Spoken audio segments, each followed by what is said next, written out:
Shri Krishna Govinda Hare Murari Venata Narayana Vasudeva Shri Krishna Govinda Hare Murari Venata Narayana Vasudeva Venata Narayana Vasudeva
कथा हम लोग सुने।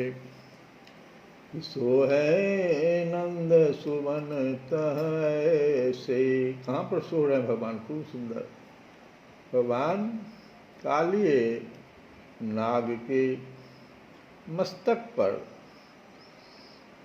चढ़े हुए हैं। और सो है नंद सुवन तह से, शेष ऊपर नारायण जैसे। कालिए अपने इस अचिंत्य सौभाग्य को अनुभव न कर सका। भगवान किसी के मस्तक पर चरण रखें, इस अचिंत्य सौभाग्य को कालिए अनुभव नहीं कर सका। योगीश्वर मुनिंद्र दुर्लभ, जो योगिंद्र मुनिंद्र दुर्लभ श्री कृष्ण चरण सरोरुह का स्पर्श प्राप्त कर वह परम कृतार्थ हो चुका है, यह अनुभूति उसे नहीं हुई, यह सत्य है। पर ऊपर जो देव देवता लोग देख रहे थे अंतरिक्ष में, वो जय जय नाद से तत्क्षण ही नाजित हो उठा। ऐसे अत्यंत अधम सर्प को भी अपनी कृपा का अयाचित दान ब्रजेंद्र नंदन दे सकते हैं, यह प्रत्यक्ष देख कर देव वृंद के आनंद का पार नहीं रहा है। उन सब के अपलक नेत्र केंद्रित हो गए हैं नील सुंदर के पद कमलों पर ही। इस समय उन मृदुल चरणों की शोभा भी देखते ही बनती है। कालिए मस्तक में स्थित मणि समूहों के संपर्क में आकर वे चरणाम्बुज अतिशय अरुणिम प्रतीत हो रहे हैं। और अब देखो क्या हो रहा है, नृत्य के तालबंध का एक विचित्र सा कंपन उनमें भर आया है। ओह स्पष्ट ही तो है, समस्त कलाओं के आदि गुरु ये ब्रजेंद्र नंदन कालिए फनों पर नृत्य करने जो जा रहे हैं। एक प्राकृत नट भी अपनी कला का प्रदर्शन करने जाकर विविध आश्चर्यमय उपकरणों के सहारे नाचकर अपने कौशल का परिचय देता है। मृत्तिका पात्रों पर, आकाश में टंगे रज्जू खंड पर, सूक्ष्म तारों पर विविध तालबंधों की रचना कर दर्शक को मुग्ध कर देता है। फिर अखिल कला प्रवर्तक सकल कला निधि श्री कृष्णचंद्र कालिए फन की रंगशाला में ही अपनी कला का दर्शन कराएं। निर्निमेष नयनों से उनकी ओर ही देखते हुए अपने स्वजन ब्रजपुरवासियों के प्राणों को शीतल करें, इसमें आश्चर्य ही क्या है। अतिशय चंचल कालिए फन पर अखंड सुमधुर तालबंध की रचना एक असाधारण अभूतपूर्व कौशल जो होगी, इसलिए लीला बिहारी इसी की अवतारणा करने जा रहे हैं। नहीं कर चुके, उनका वह नृत्य आरंभ हो गया। बिना पुनिता के फन पर चढ़ गए, सकल कला गुरु निर्तत भय, फनन तय निकस निकसी मणि पड़े, अपगन में झलमल झलमल करे, तैसी हरि नख मणि की ज्योति, सब दिश जगमग जगमग होती। नील सुंदर के बिंब विडम्बी अधरों पर नित्य व्यक्त स्मित की वह रेखा सहसा और भी स्फुट हो गई। सलोने चंचल दृग एक बार अंतरिक्ष की ओर मुड़े और फिर दूसरे ही क्षण श्री अंगों से एक विचित्र मनोहर नृत्य की गतियों का क्रमशः प्रकाश होने लगा।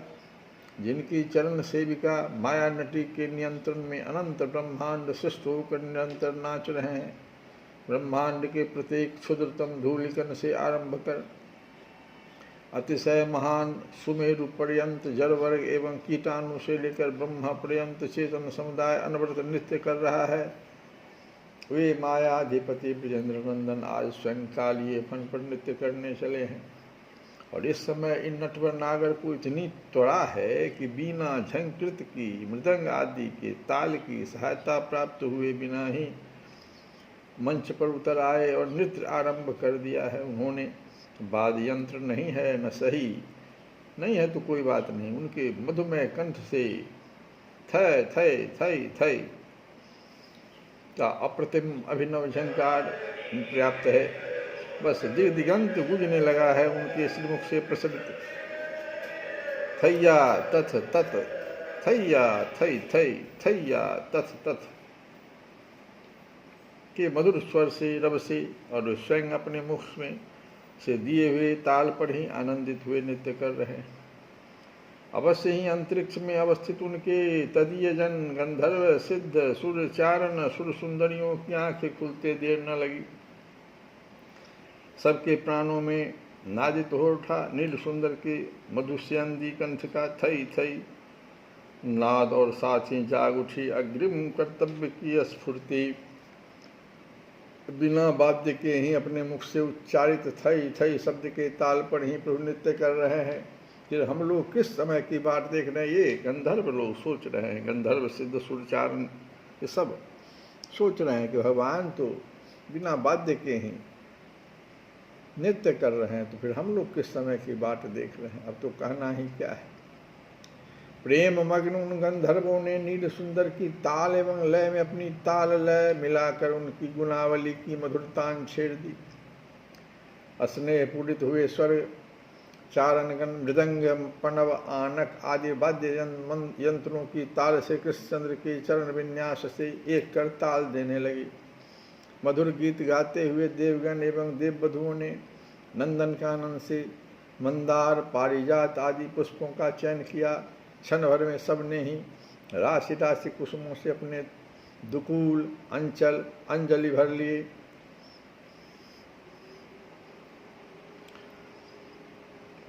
और श्री कृष्णचंद्र के चरण प्रांत में कुसुमों की अविरल धारा बरसने लगी। सचमुच ही सुरगण एवं सुर सुंदरियों के द्वारा प्रक्षिप्त स्नेह सिक्त प्रसूनों से कलिंद कन्या का प्रवाह हृदय का फूल संपूर्णतया आश्रित होने लगा। ब्रजेंद्र नंदन का महात्म कीर्तन करते हुए सिद्धगणों ने हरिचंदन कुमकुम आदि दिव्य सौरभमय विविध नृत्य चूर्णों के उपहार बिखेर दिए। सौरभमय विविध चूर्णों के उपहार बिखेर दिए। समस्त दिशाएं आमोदित हो उठी और धर्षिक ऋषिगणों का स्तव पाठ भी आरंभ हो गया। सभी अपना सर्वस्व समर्पित कर श्री कृष्णचंद्र की सेवा में तत्क्षण उपस्थित हो गए। थैया तथ तथ थैया थई थई थैया तथेति गंधर्वाः तालम पाठम वादन माड़िभिः उच्चकै मुदिता। प्रभु का नचत देखि सुर चारण आए बनि बनि सेवा कारण। देववधू गावहीं पिकवैनी अप्सर संग मिली मृग नैनी। पनव मृदंग आदि बहु बाजे भिन्न भिन्न नाना विधि राजे। करिय स्तुति सुर सिद्धगण सुमन बरसि हर खाए। नचत सुकाली कै फननी कृष्ण देख सुख पाई। श्री डुलत चंद्रिका सरिसमाल श्री डुलत चंद्रिका सरिसमाल। कुंडल निगंड मंडत रसाल जुड़ी गंधर्प आए समय जानी। सुरबधू अप्सरा करहि गान सुर भरहि तार दय दय उचार बीनादि जंत्र आजय। अपार श्री कृष्णचंद्र और भी उत्साह में भरकर नृत्य करने लगते हैं। गंधर्वों का स्तवन जिस क्रम से चल रहा है, उनकी गद्य पदमयी स्तुति जिस प्रवाह में व्यक्त हो रही है, उसी के अनुरूप ही ताल संकेत की व्यंजना भी हो रही है। अखिल कला निधि श्री कृष्णचंद्र भी उसी ताल एवं नृत्य में बंधे हुए ही नृत्य कर रहे हैं। कहीं भी स्खलन नहीं, स्वर का व्यतिक्रम नहीं। साथ ही कालिए के एक फन से दूसरे फन पर वे चले गए हैं, यह तो दिख पड़ता है, और वे गए हैं ठीक ताल के विराम के समय ही, परंतु स्थान परिवर्तन करते समय सिद्धचारण गंधर्व आदि किसी ने भी उन्हें सचमुच देखा हो, यह कहते बनता नहीं। बलिहारी है नील सुंदर की इस कला की। और कुछ ही क्षणों के अनंतर गंधर्व चारणों की कला कुंठित होने लगी। नृत्य एक शास्त्र है, उसके निर्धारित नियम हैं। गति विन्यास का कौशल तो कोई अपेक्षाकृत एक दूसरे से अधिक प्रदर्शित कर सकता है। दर्शक के हृदय तारों को झंकृत कर देने की सामर्थ्य सभी नर्तकों में समान हो ही नहीं सकती, किंतु प्रत्येक नर्तक ही नृत्य परंपरा की सीमा में ही रहता है, कभी उसका अतिक्रमण नहीं करता। नृत्य विशेष में जो उसकी स्वतंत्रता रहती है, एक नवीनता का भान जो वह अपने दर्शकों को करा देता है, वह भी नृत्य कला की एक नियमगत वस्तु ही है। किंतु यहाँ तो ब्रजेंद्र नंदन देखते देखते ही सर्वथा स्वकल्पित गति से ही नृत्य करने लगते हैं। परम स्वतंत्र ब्रजेंद्र नंदन के द्वारा नृत्य की यह गति रचना है तो अत्यधिक मनोहर, अत्यंत मोहक। पर चारण गंधर्वों ने कहाँ शिक्षा पाई है ऐसी अद्भुत कला की? कब देखा है उन सब ने ऐसे प्राणोन्मादी उद्याम नृत्य? इसलिए अब संभव ही नहीं रहा कि वे श्री कृष्णचंद्र के कंठ में कंठ मिलाकर उनके गीत में योगदान कर सके, वाद्य यंत्रों को उनके ताल में बांधे रखकर चल सके, यहाँ तक कि वे ताल पाठ का संकेत भी उच्चारण कर सकें, यह क्षमता भी उनमें न रही। और कौन बताए उन चारण गंधर्वों? अरे कालिए के अंतस्थल के स्पंदन पर ही तो ब्रजेंद्र नंदन की गति निर्भर करती है। उसकी स्तब्धता को आत्यंतिक रूप से हर लेने के लिए ही तो नील सुंदर ने उसके फनों पर अपनी रंगशाला का निर्माण किया है।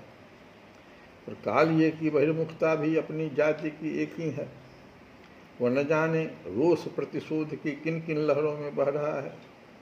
भक्त वांछा कल्पतरु ब्रजेंद्र नंदन को अपने मस्तक पर अवस्थित अनुभव करके वह आनंद सिंधु में सदा के लिए निमग्न न हो सका। अपितु वह तो यह सोच रहा है कि कहीं तनिक सा भी अवसर मिल जाए और वह इस शिशु को तपन तनिया के प्रवाह में फेंक दे। इसलिए रह रहकर उसके फन उठते हैं। जिस फन में तनिक भी शक्ति का अनुभव उसे होता है उसे ही वह ऊपर उठाता है तथा उस सांवरे शिशु को दबोच लेने का स्वप्न देखता है। सहस्त्र फन उसके हैं, उसमें एक सत मुख है, एक सत तो मुख है तथा उस 100 में ही निरंतर अत्यंत उग्र विष का कुंड धक धक जलता रहता है। और इन्हीं में से किसी फन को उठाकर उसका समस्त विष ब्रजेंद्र नंदन पर उड़ेल कर वह उन्हें भस्म कर देना चाहता है। किंतु होता यह है कि जो भी फन नमित नहीं दिखते, ठीक उन्हीं पर श्री कृष्णचंद्र का पाद प्रहार होने लगता है। नृत्य के आवेश में एक नई गति का सृजन करके अपनी अतिशय मनोरम भंगिमा को अक्षुण्ण रखते हुए ही वे उसी फन को बारंबार ताल का विराम स्थल बना देते हैं।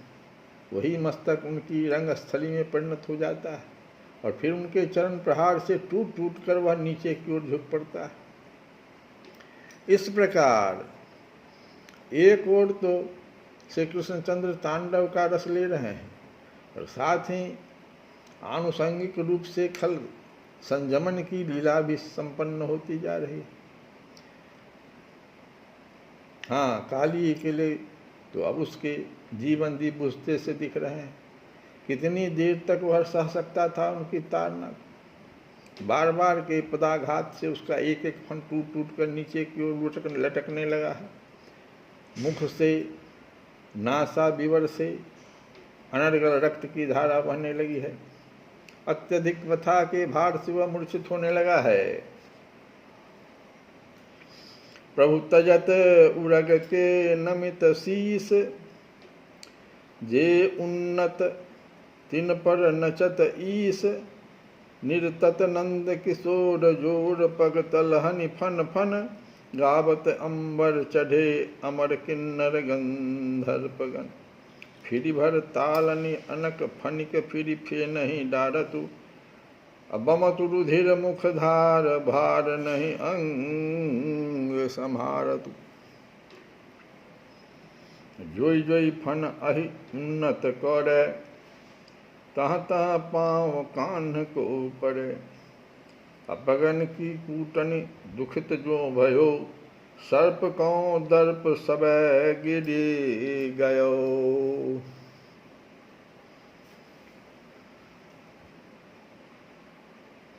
जो भी हो, कालिए का गर्भ क्या हो गया, समित हो चुका है।